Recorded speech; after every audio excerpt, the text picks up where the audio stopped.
You'll come to order. Good afternoon. Our southern border is consumed by chaos. The ongoing national security and humanitarian crisis of epic proportions has been inflicted upon the nation by the disastrous policies of President Biden. Yet the White House refuses to acknowledge it or change course. In fact, as communities across the country shoulder the heavy burden of these failings, the Biden administration and Democrats are doubling down on seizing resources from American families and diverting them to support illegal migrants. It's not surprising, given the administration's track record. Their refusal to enforce immigration laws and their elimination of deterrence tools and asylum agreements have been catastrophic.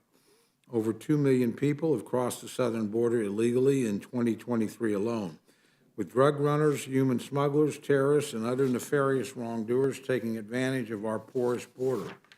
The consequences are far-reaching. While border communities have suffered the brunt of the uncontrolled influx for too long, the impact is no longer isolated. Cities and communities across the country are overwhelmed and facing the challenges of housing and providing services to the influx of migrants. It's led to questionable decisions. For example, in New York City, Mayor Eric Adams sought to house some of these individuals on land owned by the National Park Service. The Biden administration agreed, and recently a migrant encampment opened at Floyd Bennett Field, a unit of the National Park System. The decision to use these facilities not only conflicts with the National Park Service's mission and with federal law, but it also raises serious safety concerns both for those who would be housed there and for those who live nearby. Citizens shouldn't suffer the loss of access to national parks and lands because of the Biden administration's destructive immigration policies. That's why we're taking up H.R. 5283, protecting our communities from failure to secure the Border Act of 2023. This bill would not only reverse the decision to lease Park Service land to New York City for the purpose of housing illegal immigrants, but it would also draw a clear line prohibiting the Biden administration from doing so with any federal lands in the future. Instead of prioritizing those who have violated our laws, this White House needs to focus on securing our border and fixing a strained system. This bill is an actionable step in showing our communities that they are not forgotten.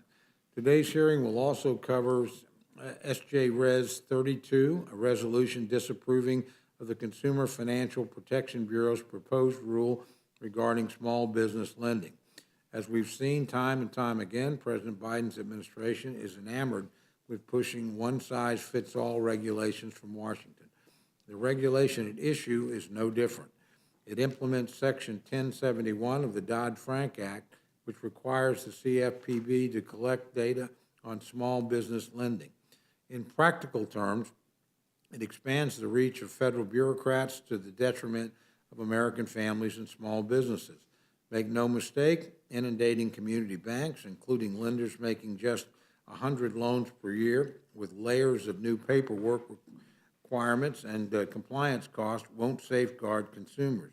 It will have a chilling effect on smaller mom and pop banks while also raising significant privacy concerns. I've witnessed the effects of similar regulatory efforts firsthand. A few years ago, I had the opportunity to visit one of the local banks in my district. The president of the bank brought me in a room with 8 desks.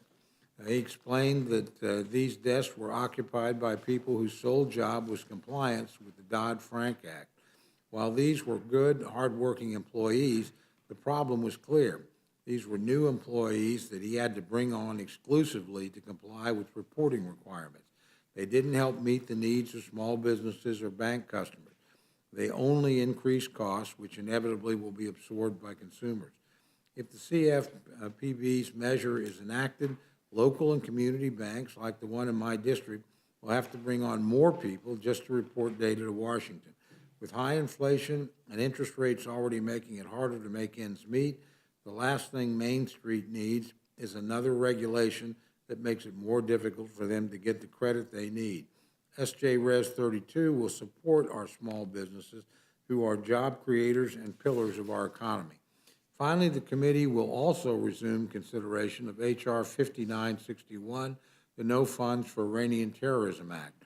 When we took this bill up prior to recess, we heard concerns from members that they wanted an opportunity to consider amendments to this measure. We are meeting today to afford those members that opportunity. I'll now yield to my good friend, our ranking member, Mr. McGovern, for any remarks he wishes to make.